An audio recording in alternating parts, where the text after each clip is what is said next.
I spent precious hours of my life that I'll never get back using the My Little Pony Rainbow Dash jar to create a beautiful still life painting. Now you're probably wondering, hey Mika, why would you do that? When you understand color theory, you can take the worst thing imaginable and turn it into a captivating piece of art, and that can absolutely include the My Little Pony Rainbow Dash jar. And today I'm going to teach you how, whether you like it or not. But so many of you have been done dirty when it comes to understanding how to pick colors for your work. It's not that hard. In fact, it's not hard at all. You're just overthinking it. Stop being afraid of colors.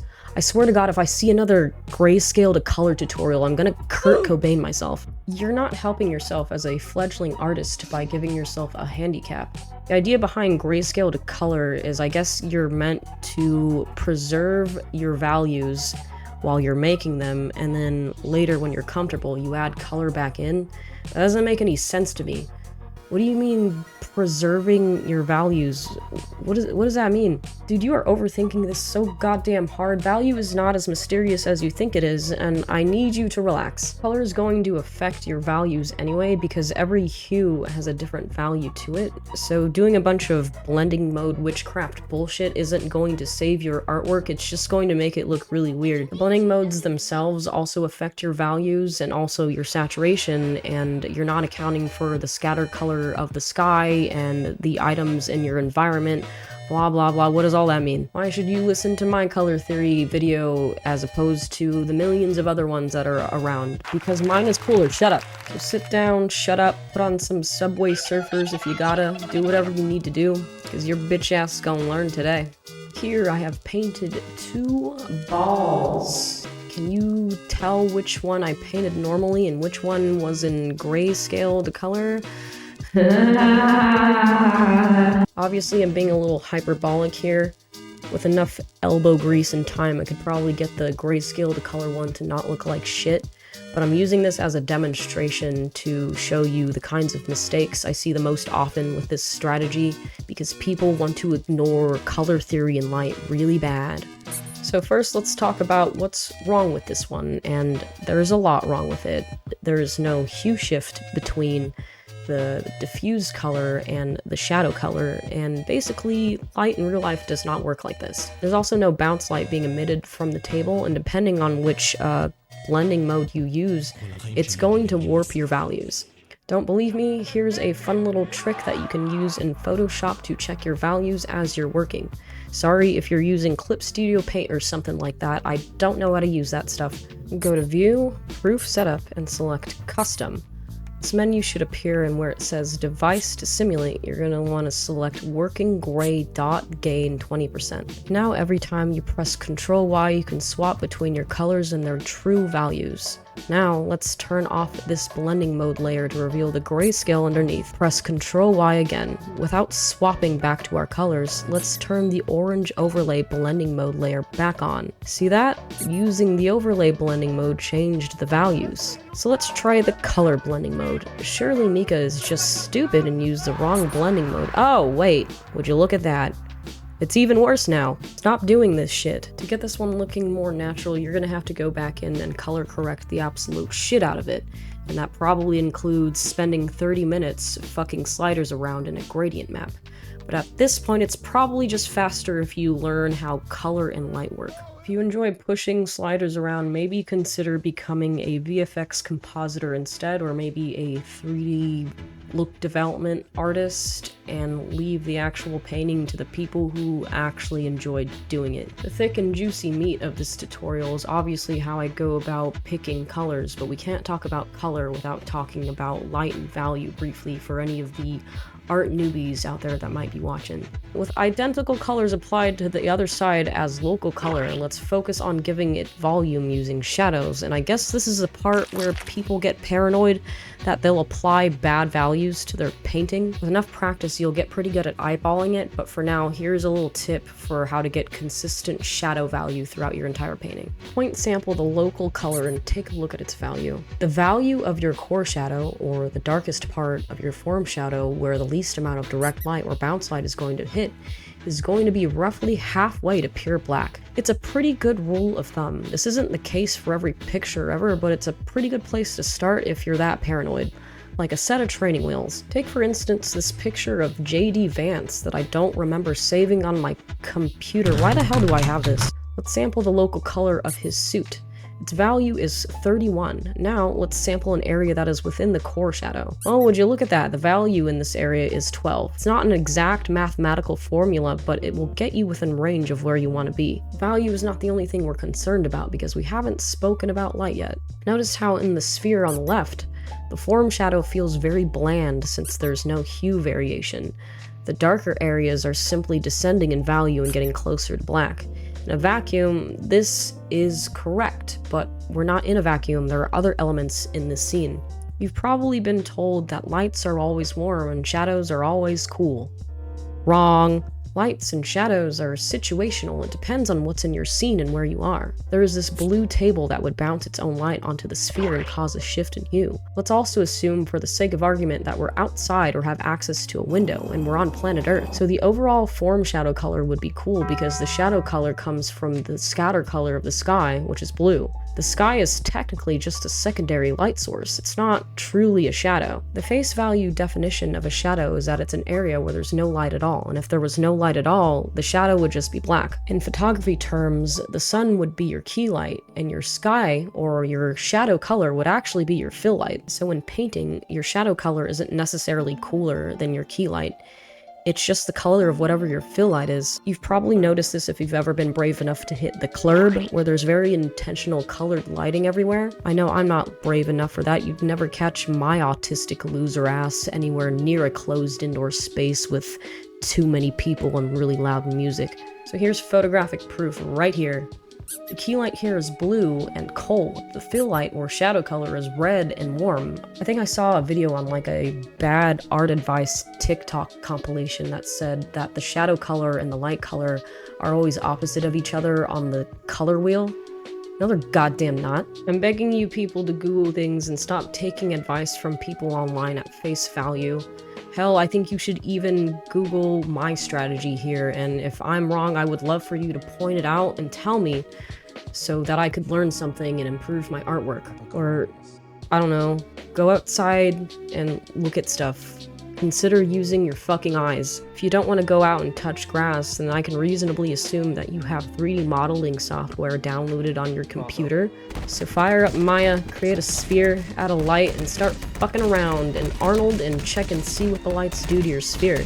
So mix a little blue into the shadowed area of this ball and increase the saturation by a bit, because things tend to get a little bit more saturated in the darker areas and less saturated in the lighter areas. There, that wasn't so hard, was it? You're doing so good for me, baby girl, but we're not done yet. Now that we've got value and light out of the way, let's get into the thick of it. Let's get into why you clicked on this video. Pop quiz, how many brushes do I use per painting? Is it A, 5? Is it B, 10? Is it C, 20? Or is it D, tree 50? And the answer is none of those. It's one. I use one brush. Most of the time it's just the hard round brush, and sometimes I mess with the softness, but yeah, it's one. You're probably wondering why I do that when there's such a broad diaspora of brushes inside of Photoshop or any 2D illustrating painting package, really. Because you don't need all of that shit. When you limit the amount of potential distractions that you have by having too many tools at your disposal, you can focus on what you're actually trying to accomplish, and you can get more creative with the tools that you do have. The same thing applies to colors, so welcome to limited color palettes, baby! With a limited color palette, you're creating a barrier within this overwhelming color wheel, a gay baby jail, if you will, where you've only got a few colors to choose from, so you don't have to worry about the rest of the possibilities. The nice bonus to this is that less color variation creates stronger compositional harmonies. When your piece is less busy with every color in the rainbow, its readability increases. It becomes easier to look at for longer. There's a reason why pre-19th century paintings always looked so cohesive. Paint used to have manufacturing limits. Paint used to be expensive and made out of really weird shit like ground lapis for blue and fucking dead people for brown, and there wasn't quite a solution for neon green, so people kind of just made do with what they had, and it kind of worked out to their advantage. Essentially, you can accomplish a hell of a lot with just 2 or 3 colors. So how do we create one? Well, you can generate them off of a website, but I like to make them manually because it gives me a better understanding of what's going on. Essentially what you're going to do is grab a color wheel of your choosing. I like using this one because it doesn't go so hard on the saturation. That way I can use my super secret magic trick to increase saturation later if I want to. I'll explain that later. You're going to create what is called a gamut mask so you can segregate your colors. That sounded really racist, I'm sorry. There are 4 main types of gamut mask that you can use. The first one is analogous, analogous, analingus. An analogous color palette is one in which you take 3 adjacent colors on the color wheel and paint with those. It's a very beginner-friendly color palette, especially if you've cucked yourself by only rendering in shades of gray your entire life. You can use a flattened ellipse shape for this mask. This next type is complementary. This time you're just using 2 colors on opposing sides of the color wheel to create a punchy contrast. This one is also great for beginners, especially if you go with the goated blue and orange palette. Most things on planet Earth can actually be boiled down to blue and orange. I've been watching Severance lately and the entire show is actually just that palette. Take a screenshot of Severance and do a color study of it, and with those 2 colors you'll nail the look. Next, and my personal favorite, the split complementary palette. This one is a little more advanced, as you're meant to think about color more compositionally with this one. This one is 2 colors next to each other and then a complementary color at the opposite end of the wheel. These 2 ends of the triangle will be where most of your colors come from, and the pointiest end will be your accent color. This one is really good for character-focused stuff. Use a triangle for this one. The angles can be isosceles or scalene. I've tried both and it doesn't seem to matter a whole lot in my opinion. Fuck around and find out, I guess. And the last one is the atmospheric triad, which is one equilateral triangle where the goal is basically to have equal distribution of all the colors at each point. I have never used this one because I hate painting environments. You can make these masks as big or as small as you want, just don't transform the angles. Now let's go over how to make swatches out of this. What I like to do first is sample from each angle to make a little square. These are our main colors. The reality is that you're only using 2 to 3 colors for the entire piece and then mixing them into each other to make secondary colors. Next, I like to go to the center point between each angle and sample that, and make 3 more little squares. This is our basic palette, but we're not done yet. Take the first swatch layer and duplicate it, then hit Ctrl U to bring up the HSV menu. Decrease your value by half and increase your saturation by 20 to 30. Do this a second time and now we've got the darker values. For your lighter values, duplicate the main swatch row again. This time make a clipping mask layer and fill it with white. Reduce the opacity to 50% and merge the layers. Do this a second time. The last thing you're going to do is go hog wild and just start mixing paint. Mix colors you think you might need, mix colors for shits and giggles, mix different temperatures. Now you've got plenty to work with and you can finally start painting. When painting, don't forget that you can use colors to add compositional interest. In the background, there's less color variety and detail in the windowsill to create a natural frame for the subject, which in contrast has a lot more color variety as we swap between the cool bluish greens of the pony and the vibrant orange substance that imprisons her. I also made sure to leave out detail on the additional background pony so that the viewer's eye could remain focused on the very caramelized star of the show. Doing studies like this is great because it kind of holds your hand with a compositional preset that already exists inside of the photograph, and then you can gently add your own flair on top of it. Or you can retain what you learned about the study and use it in a future composition that's all your own. So the illustration now is technically complete, but wouldn't it be cash money if we could push it a little more? So here's my ultra super secret technique and I'll share it with you right now, but please subscribe or I'm going to start crying.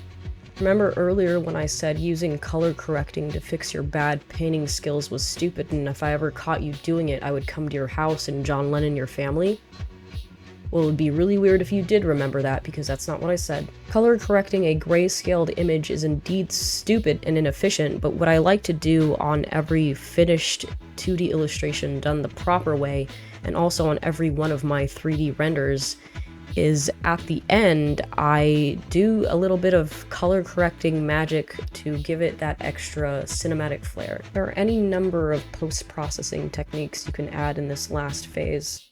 You can add chromatic aberration, you can add a vignette, you can Photoshop in a picture of your dad in case he never came back from the store with milk and cigarettes. What I personally like using are lookup tables, aka LUTs. A LUT is basically an Instagram filter for your art, but less ugly and contrived. Quite the opposite, in fact. They add a lot of that last punch to get your colors to really harmonize. And they're quite easy to use. You don't have to sit there and manually adjust curves or levels of your image. There's just a bunch of LUTs built into Photoshop, and you can even import your own. Simply go to the Adjustment Layer drop-down menu and select Color Lookup. Double-click here and open the Properties tab and select from a number of 3D LUT file options. For this painting, I felt the crisp, warm LUT accented things the most. Look at that glow up, girl. Yes! That's it. I hope you guys enjoyed my first tutorial that wasn't 100% a shitpost, and I hope you guys learned something. Art isn't hard. It's a pain in the ass, and it takes a long time to master, but with enough diligence and not shooting yourself in the foot by following stupid shortcuts, you'll get where you want to be. There's an Argentine proverb that my dad says to me all the time. I need the proverb. I need the proverb. The Argentinian one about the grasshopper and the elephant. Why? What do you need this for? Don't worry about it. Don't worry about it. Don't worry about it. Con mucha paciencia y un poco de saliva, el elefante se cogió a la hormiga.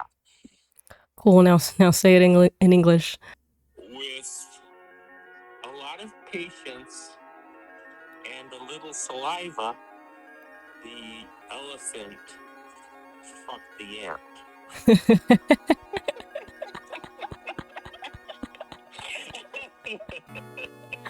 Oh, I thought it was grasshopper. That was a grasshopper. If you have any questions, come join my Discord server. It's not paywalled or anything, just come post your art there and hang out. Subscribe to my brand new Patreon where you can get exclusive content such as breakdowns of all of my paintings, one-on-one critique times, videos of me having a mental breakdown, videos of my dogs biting each other. I haven't really decided yet, but we'll figure that out. And lastly, follow me on Twitch where I paint live, and for the low price of $3, I'll allow you to draw a picture or write a message on my massive forehead while I desperately try to focus on the painting. Bye-bye. I love you. Say it back.